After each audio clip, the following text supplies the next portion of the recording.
नमस्कार दर्शक बंधु आपण समस्त नहीं आसी बहुत बड़ अपडेट हूँ तापमात्रा रिलेटेड। आपण समस्ते जानती बर्तमान केते तापमात्रा रोचे प्रत्येक दिन वर्षा ठुपाई स्वप्न देखुंत प्राणी और समस्त जीवजगत। तो सही भितर आसी गोटे बड़ अपडेट आसी जलवायु विभाग भुवनेश्वर तरफ से आसंता 3 दिन अर्थात आसंता 6, 7 और 8 तारीख दिन प्रबल वर्षा होबार संभावना रही। विशेषकर उत्तर ओडिशा रे यार प्रभाव अधिक पड़ो बोली सूचना मिली। सूचना अनुजाई घंटा को 40 ରୁ 50 किलोमीटर अधिक पवन बहिबार संभावना रही। तेणु मत्स्यजीवी मानू समुद्र भितर को जावाक बारण कर।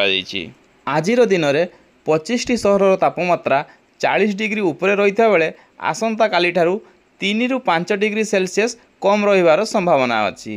तेणु आपण मैंने अति जरूरी काम नथिले समुद्र भितर को जातु नहीं आउ वर्षार पूर्व प्रस्तुति करंतु। से जहाँ भी हो अल्प हो अधिक हो किंतु वर्षा हो धनजीवन सुरक्षित रुहंतु। बहु मात्रा रे खरा होउची, बहुत मात्रा रे तापमात्रा बढ़ी चली से मुक्ति मिलू आ मुक्ति को सबुदिन जारी रखापी अधिक मात्रा रे वृक्षरोपण करंतु जहाद्वारा तापमात्रा मध्य कमिबो आ एसी रो व्यवहार मध्य कमिबो। एसी घर भीतर शीतल कले वायुमंडल को बहुत मात्रा रे उत्तप्त करुच्ची। तेणु सजग हुंतु, निज दायित्व निजे तुलांतु।